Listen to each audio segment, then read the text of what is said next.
DGP Arvind రావు గారు మీరు చెప్పేది ఆ, పుస్తకం రాసింది. ఆయన ఇంటెలిజెన్స్ అధికారిగా ఉన్నప్పుడు పుస్తకం రాశాడు. ఇది ఈ దండకారణ్యం అనేది అప్పటి దండకారణ్యంతో పోలుస్తూ ఇప్పుడు మావోయిస్టులు, ఇప్పుడు నక్సలైట్లు అనేటువంటి వాళ్ళు అటువంటి రాక్షసులు, ఈ అణిచేస్తున్నటువంటి వాళ్ళు అటువంటి దేవతలు, రాముని అనుచరులు అనే పద్ధతిలో చేశారు. అట్లా దండకారణ్యం మాత్రమే కాకుండా తూర్పు మధ్య భారతాల్లో 2009లో గ్రీన్ హంట్ ఆపరేషన్ ప్రారంభించారు.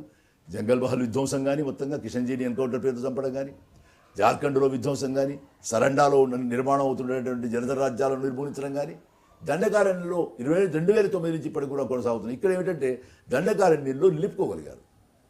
దండకారణ్యంలో 1980లో అక్కడ పీపుల్స్ వార్ ప్రవేశించింది. 70 నుంచి ఒక 35 ఏళ్ళు అయింది. ఇప్పటికి 30 ఏళ్ల కాలంలో ఈ మధ్యన సాల్వాజుడం వచ్చింది, దాన్ని ఎదుర్కొన్నారు. 2009లో గ్రీన్ హంట్ ఆపరేషన్, ఆ తర్వాత దశలో రెండవ దశ, మూడవ దశ, ఆపరేషన్ విజయ్, ఆపరేషన్ హాకా, ఇవన్నీ దాటి ఇప్పుడు లేటెస్ట్గా మిషన్ 2016. ఇది మోడీ, రమణ్ సింగ్, ఫడ్నవీస్, చంద్రబాబు నాయుడు, చంద్రశేఖరరావు, నవీన్ పట్నాయక్, 7 రాష్ట్రాలు. ఏ 7 రాష్ట్రాలనైతే ఖనిజ సంపద ఉన్నదో, అడవులు ఉన్నాయో, మావోయిస్టు ఉద్యమం ఉన్నదో, ఈ 7 రాష్ట్రాలు.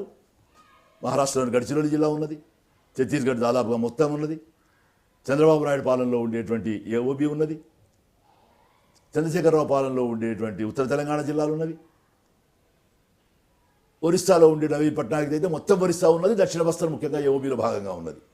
ఈ ప్రాంతం అంతా కూడా తూర్పున జంగల్ మహల్ ఉన్నట్టుగానే, జార్ఖండ్లో సరండా ఉన్నట్టుగానే అది తూర్పు ప్రాంతం అయితే, ఇదంతా మధ్య భారత ప్రాంతం. ఈ మధ్య భారతం నుంచి మళ్ళీ ఈ తూర్పు విశాఖపట్నం దాకా ఉండేటువంటి ప్రాంతం అంతా కూడా ఈ ఆపరేషన్ గ్రీన్ హంట్ అనేది ఇప్పుడు ఆపరేషన్ 2016 పేరుతోటి ఇంకా మామూలు విధ్వంసం కాదు.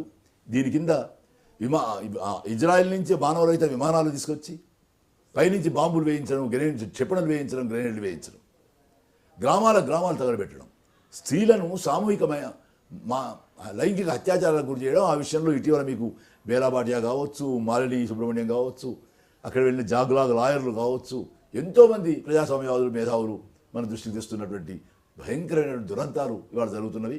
బస్తర్ని కాపాడుకుందాం, సేవ్ బస్తర్ అనే నినాదంతో, అట్లాగే జనతా రాజ్యాన్ని కాపాడుకుందాం అనే నినాదంతో ఇవాళ దేశవ్యాప్తంగా కూడా ఉద్యమాలు జరుగుతున్నటువంటి క్రమం మీరు చూస్తారు. ఈ క్రమంలో ఇదే ఏఓబి ప్రాంతంలోకి రామకృష్ణ చర్చలు ముగిసిన తర్వాత వెళ్ళాడు.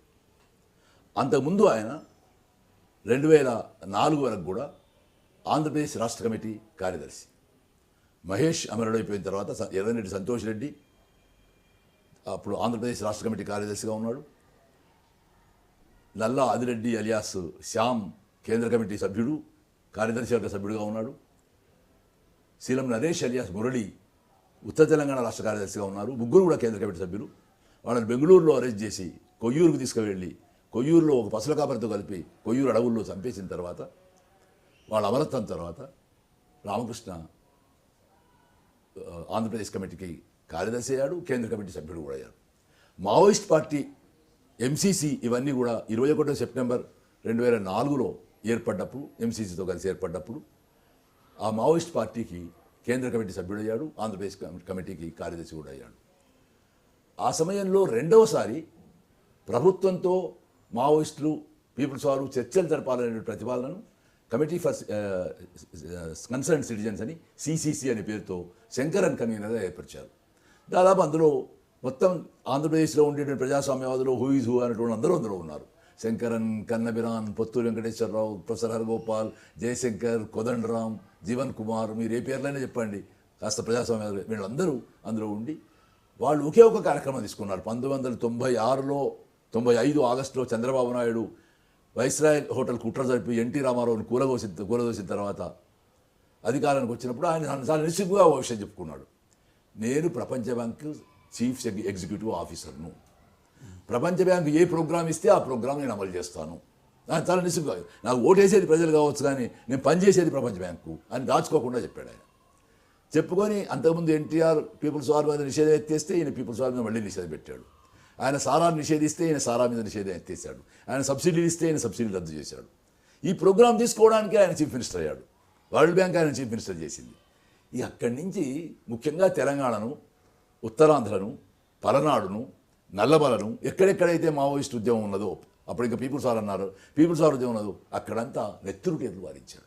ఈ తెలంగాణ రాష్ట్రాలు అయితేనేమి, ఉత్తర తెలంగాణ అయితేనేమి, ఈ నల్లమల అడవుల్లో అయితేనేమి, ఈ అనంతపురం జిల్లాలు ఇదంతా కూడా మావోయిస్టులో ఉనికి ఎక్కువ ఉండేది అప్పట్లో. అంటే అది ఎప్పుడు ప్రారంభమైంది, అది ఎక్కడి నుంచి వచ్చి అంటారా? ఇది సెట్ బ్యాక్ గురి అయిన తర్వాత ఈ 72 సెట్ బ్యాక్ గురి అయితే ఈ 72 నాటి నడిచిన శ్రీకాకుళం ఉద్యమంలో కూడా మీ రాయలసీమ ప్రాంతం నుంచి కూడా బీసీ రామప్ప ఉన్నాడు.